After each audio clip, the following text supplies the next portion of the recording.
पैगंबर इस्लाम को लिखना आता था? Good question. नहीं, लिखना पढ़ना तो नहीं आता था, लेकिन डॉक्टर साहब, आप बिजनेस करते हैं ना फार्मेसी का, आप दवाइयां बेचते हैं, आप जी जी अपने बिल्कुल। किसी कैश काउंटर पर किसी ऐसे बंदे को मुलाजिम रखेंगे जिसको लिखना पढ़ना ना आता हो, जिसको अकाउंटिंग ना आती हो? बात तो सही है। दौड़ा। देखिए सर, मजबूरी में देखिए पैसे का सबको आते हैं। देखिए अगर लिखना पढ़ना नहीं आता ना, उनको पैसे काटने बहुत तेजी से आते हैं। आप रखो किसी को, जाहिल को रख लो, उसको पता है कि 100 रुपए में से 80 रुपए काटने तो कितने वापिस करने। जैसे आप इस जॉब के लिए पढ़े लिखे बंदे को प्रेफर करेंगे या अनपढ़ बंदे को? नहीं नहीं, बिल्कुल प्रेफर तो मैं करूंगा, लेकिन खुदा ने जिस मिजाज को। मैं आपकी बात जरा कता कलामी के लिए माजरत, मुझे ये बताइएगा कि जब गामदी साहब जैसे जो पढ़े लिखे मुसलमान उलमा हैं जो कहते हैं कि वो भी हदीस का इतना ज़्यादा उसको तस्लीम नहीं करते हैं, और वो इस्लामिक टीचिंग्स की बुनियाद जो है कुरान और सुन्नत को कहते हैं, लेकिन मेरे नज़दीक जो सुन्नत है वो आ हुजूर का अमल है। तो जब वो कुछ अमल कर रहे होते थे तो ज़बान से कुछ अल्फाज भी अदा करते थे, और जो लोग उनके पास महफूज थे, जो उनसे प्यार करते थे, वो उन अल्फाज को सेव कर लेते थे, ठीक है, जिसके ऊपर अब हजरत आप, उमर जज्बेज होते थे।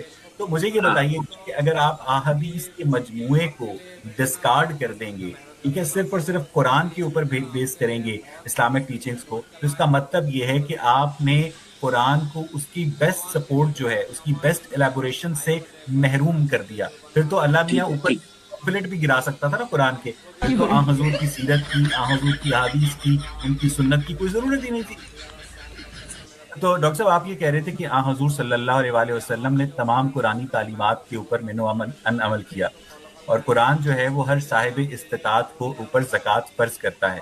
और चूंकि पैगंबर इस्लाम एक अमीर खातून के शौहर भी थे, और बाद में उनकी 10 बीवियां भी थीं और लौंडियां भी थीं, वाह क्या सीन है, वाह क्या सीन है। तो काफी बड़ा खानदान था, इसका मतलब है वो साहिब इस्तिताअत भी होंगे। लेकिन आ हजूर सल्लल्लाहु अलैहि वसल्लम ने अपनी पूरी जिंदगी में ज़कात की मद में एक दिनार भी कभी किसी को नहीं दिया। यानी वो सर दूसरे ये मुसलमानों यानी वो दूसरे मुसलमानों को कहते थे कि तुम सर ये ज़कात, और ठीक है, और खुद उन्होंने ज़कात नहीं दी।